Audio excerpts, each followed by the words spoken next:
RR. आबा यांच्या अंत्यविधीसाठी अनेक नेते उपस्थित होते. नारायण राणे असतील, मुख्यमंत्री देवेंद्र फडणवीस सुद्धा उपस्थित होते. यावेळी मुख्यमंत्री देवेंद्र फडणवीस यांनी सुद्धा आर.आर. पाटील यांच्याबरोबर केलेल्या कामाच्या आठवणींना उजाळा दिला.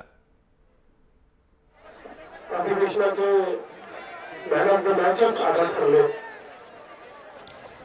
एक अतिशय सच्चा व्यक्ती, एक अतिशय संवेदनशील मनाचा नेता, अतिशय हजरजबाबी पण त्याच वेळी सामान्यांच्या दुःखानं व्यथित होणारा नेता, संपूर्ण जीवन तत्वनिष्ठपणे कुठल्याही पदावर गेलं तरी त्या पदाला न्याय द्यायचा, पण तत्व कधी सोडायची नाही, अशा प्रकारचा तत्वनिष्ठ कार्यकर्ता आज खऱ्या अर्थानं आपल्या राजकारणातनं, आपल्या या राज्यातनं, आपल्या देशातनं निघून गेलेला आहे.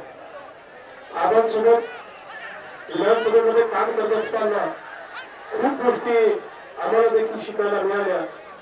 एखाद्या विषयाचं त्यांचं आकलन, एखाद्या विषयावर त्यांचं वक्तव्य, या प्रत्येक गोष्टीमध्ये त्यांची संवेदनशीलता झळकायची आणि खऱ्या अर्थानं जनसामान्यांचा माणूस अशा प्रकारची आबांची प्रतिमा ही एकूणच त्यांच्या कार्यकर्तृत्वात उभी झाली.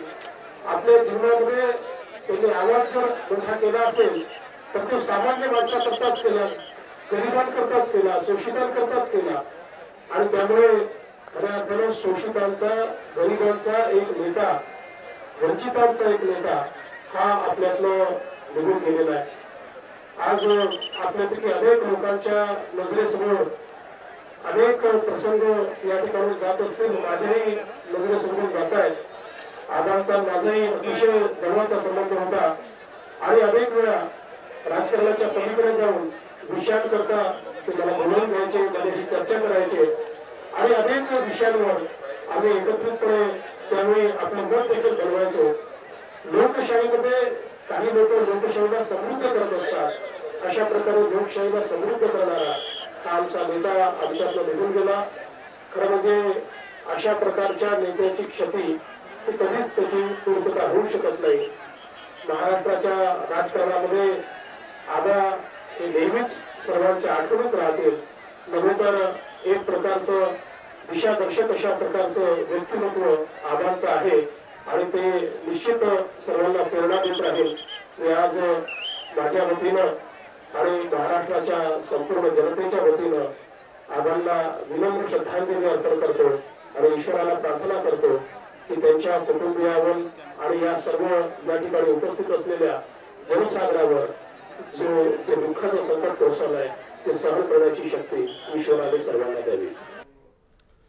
आपण बघितलं की मुख्यमंत्री देवेंद्र फडणवीस यांनी सुद्धा आर.आर. पाटील यांच्याबरोबर केलेलं काम असेल किंवा त्यांच्याबरोबरच्या काही आठवणी आहेत त्यांना उजाळा दिलेला आपण बघतोय. आपल्यासोबत जयंत करंजवकर आहेत, माजी जनसंपर्क अधिकारी. आर.आर. पाटील यांच्याकडे त्यांनी 9 वर्ष जनसंपर्क अधिकारी म्हणून काम केलेलं आहे.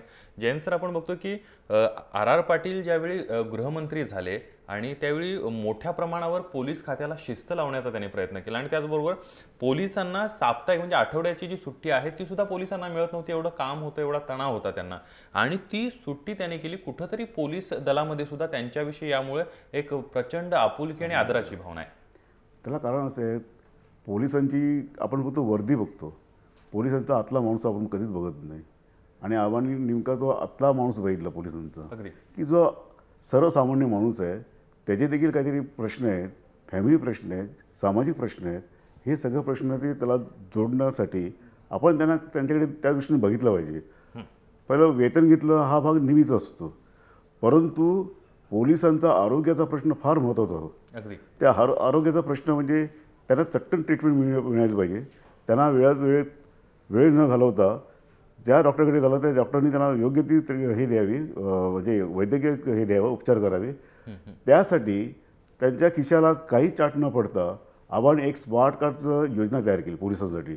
ते स्मार्ट कार्ड घेऊन ते ब्रीच कँडी घ्या, लीलावती घ्या, असे 5 स्टार ते हे आहेत आपलं हॉस्पिटल्स आहेत, त्या हॉस्पिटलमध्ये त्यांना मोफत वैद्यकीय उपचार देण्याची त्यांनी व्यवस्था केली. ते आपण त्यासाठी फार मोठी काळजी घेतलेली.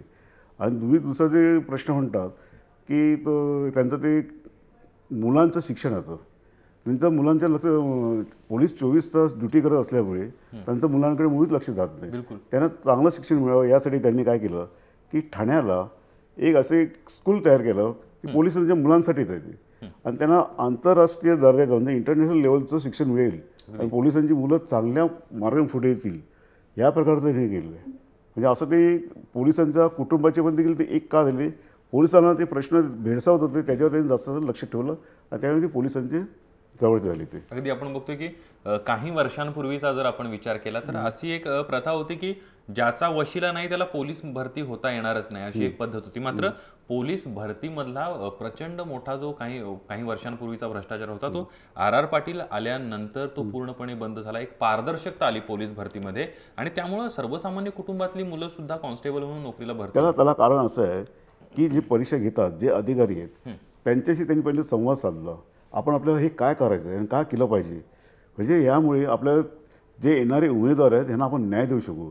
म्हणून त्यांनी नुसतं ते आदेश दिले नाही, जे काम करणारे त्यांच्याशी चांगला संवाद ठेवून त्यांच्याशी चांगला डायलॉग करून त्यांची मानसिकता तयार केली आणि त्यामुळे हे प्रमाण मला कमी दिसतं.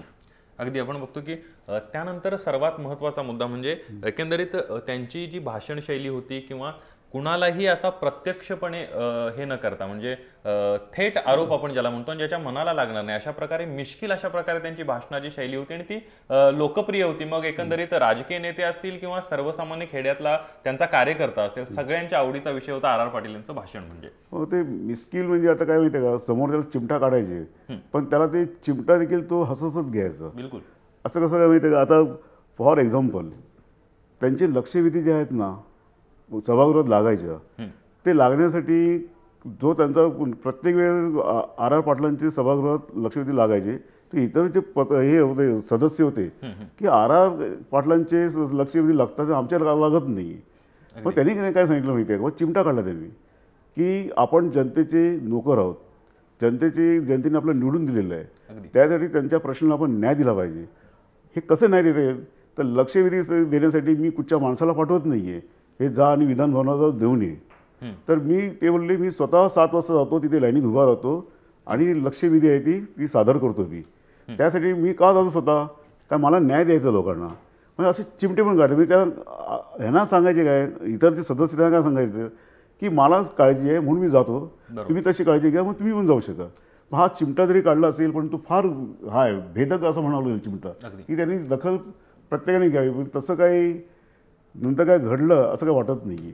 अगदी आपण ही चर्चा अशी सुरू ठेवणार आहोत. बुलेटिनमध्ये एक छोटासा ब्रेक घेतोय. पाहत रहा जय महाराष्ट्र.